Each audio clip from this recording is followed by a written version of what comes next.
avec les couleurs habituelles, évidemment, les couleurs ciel et blanche du côté du puits et une couleur rouge assortie de noir pour les joueurs de l'Essonne. Et les compositions d'équipe avec du changement du côté du puits, notamment les pistons en l'absence de Fatih et Goumo, les habituels titulaires sur les côtés de cette défense. Boulekcha sera à droite, Doumbia à gauche, derrière ça reste du classique avec Seydou et Zogba qui entoureront Mohamed, milieu à 3 avec Djemo juste devant la défense, le capitaine Pono, Salim Akal et Paul Wade un petit peu plus haut devant lui, et puis les deux attaquants qui scorent plutôt dans ces derniers matchs. Nsingui est à 2 buts, Rodriguez est à 4 buts. Ça c'est pour le Puy Foot, l'équipe du FC Fleury, où il y a également quelques petits changements par rapport à ce match nul la dernière journée face à Châteauroux.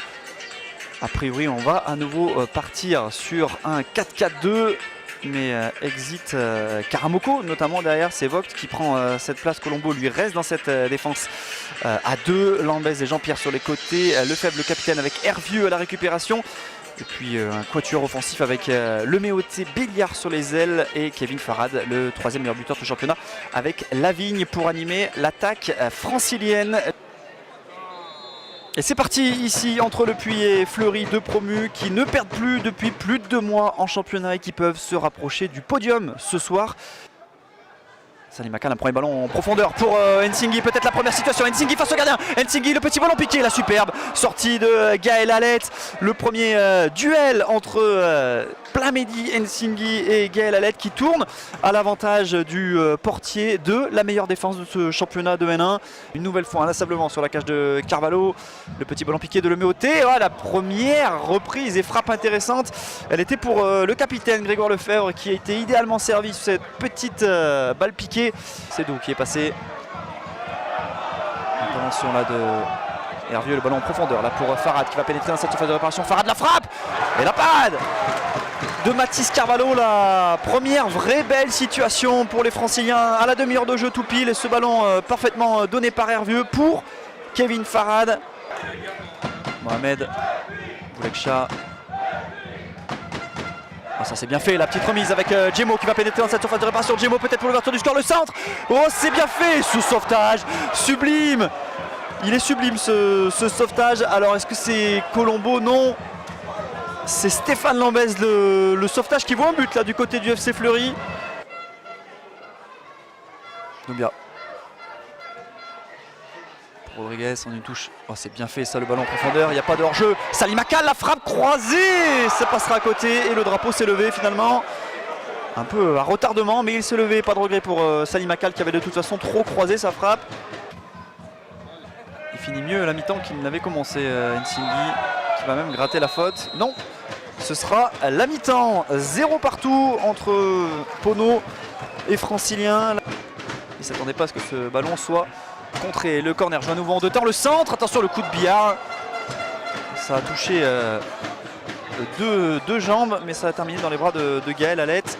Parce qu'il faut savoir qu'on va essayer de finir cette action. Ouais, la petite remise intelligente, le Méoté aux abords de la surface, le Méoté qui repique dans l'axe, la frappe, elle finit dans les bras de Carvalho. Maël Zogba, il a bien fait reculer Maël Zogba, et ce centre pour Hervieux.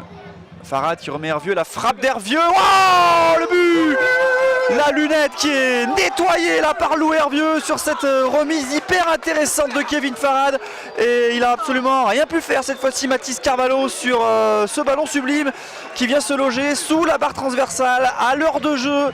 C'est donc Fleury qui prend les devants dans cette partie, on va la revoir, le 1-2 entre Lou Hervieux et Kevin Farad, la petite remise intelligente au niveau de la demi-lune de la surface de réparation, boum, petit filet, 1-0 pour le FC Fleury.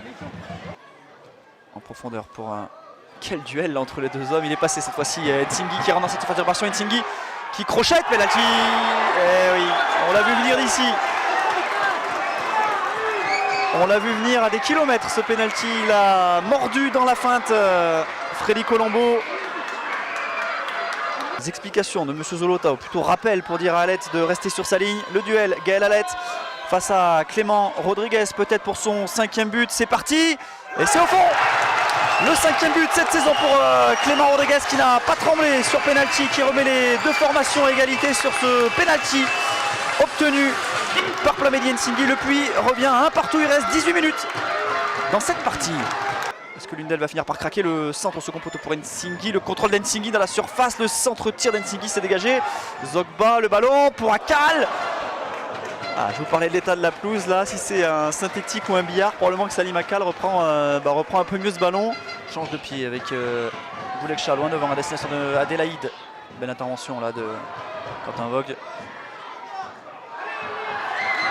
Romain en profondeur pour Adélaïde, il va être devant Adélaïde, Adélaïde qui dribble le gardien, Adélaïde pour le 2-1 et c'est au fond et ça fait exploser le stade Massot, le service parfait de Jocelyn Grosma pour Marvin Adélaïde qui a effacé Gaël Alec pour ensuite mettre ce ballon au fond des filets. Ils ont renversé la vapeur les Poneaux, ils étaient menés 1-0 il y a 20 minutes de cela et en 20 minutes ils ont d'abord égalisé avant de prendre l'avantage par Marvin Adélaïde. Coaching gagnant pour Stéphane Dieff puisque les deux joueurs, celui à la passe et celui à la finition, venaient d'entrer il y a 5 petites minutes de cela. Marvin Adélaïde, le crochet parfait, il va pas jouer le penalty, derrière il finit plat du pied au fond des filets. Et c'est pas illogique sur ce qu'on voit depuis finalement l'ouverture du score du FC Fleury. Le Puy avait petit à petit pris le dessus sur cette équipe de l'Essonne. Pour les hommes de David Vigne. Pas repartir bredouille du Puy, le centre, la reprise, elle vient tutoyer le poteau de Carvalho. Alors il doit la tenter Salim Akal, il a la qualité technique pour finir ce genre d'action. Et là il a préféré servir au second poteau. Grosma qui était tout seul mais super repli défensif, on va le revoir. Ah, l'intelligence de la passe d'Nsingui, la lucidité à la 95e. Et là il choisit soit Adélaïde soit Grosma, je ne sais pas vraiment qui c'est qu'il cherche à trouver. Il aurait peut-être dû être un peu plus personnel cette action. Salim Akal, Nsingui qui va gratter le corner. Il sera clairement monté en puissance à Plamedy Nsingui au fur et à mesure des minutes. Et on n'ira pas au-delà, c'est terminé. Le Puy sort vainqueur de ce duel de promu.